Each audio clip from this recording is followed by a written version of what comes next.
Hey, how's it going? It's your boy, Frank Hamilton, online fitness coach. You know, the man with the motto, be grinding or be nothing. All right, so today's tip, it's a question I'm often asked. Frank, how many reps should I do? What's the right amount of reps? What's the right amount of reps?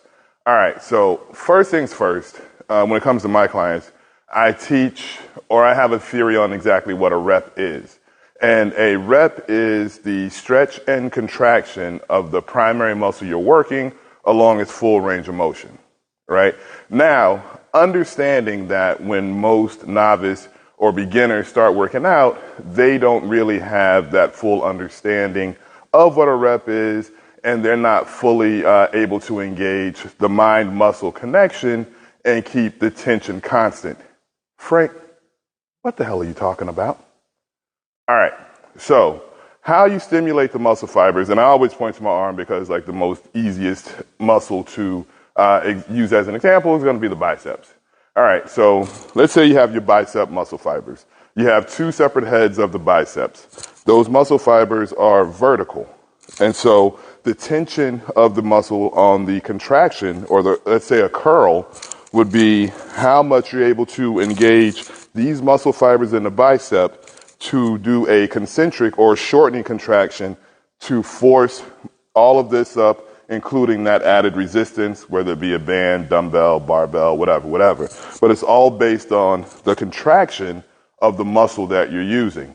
Now, what's also equally as important is the negative, or the opposite of that movement for a bicep curl. The negative is going to be stretching or doing an eccentric contraction where the muscle fibers are lengthening, going back down. But the goal here is to keep those fibers tight so that the negative is controlled by the tension in these muscle fibers. And then once you go on to your next rep, all you're doing is another contraction here, and that contraction is bringing up everything here below the elbow. Now, the longer you're able to maintain that contraction in the bicep is called your time under tension. And that's the basic way to strengthen the muscle fibers. As far as size goes, that's going to be based on your nutrition and how much you eat. But as far as strengthening the muscle fibers, it's going to be you being able to keep the tension constant on the muscle fibers that you're working. All right, so when it comes to rep ranges, when I have newer clients, I tend to give higher reps, depending on the exercise. Usually with upper body, I'll do higher reps, 20, 25 reps. Because I know, or I feel that with given that amount of reps, that throughout the exercise and the number of sets, then I'll get, if I do 5 sets of 20, which is a total of 100 reps, I know if I do that with a newer client, I'm able to get at least 50% at the beginning of their program, where we're getting at least 50 good reps, where the muscles are actually engaged through the execution and the negative. Now, when it comes to lower body, I feel you tend to need a bit more rest when doing those exercises. So I may not have as many reps, but I'll have a higher number of sets. So let's say if we're doing squats and the rep range is 12 reps per set, then the sets might be 6, maybe 7 sets, because I know within that amount of reps, that there will be some tension on those muscle fibers that's going to stimulate muscle growth. So what's today's tip?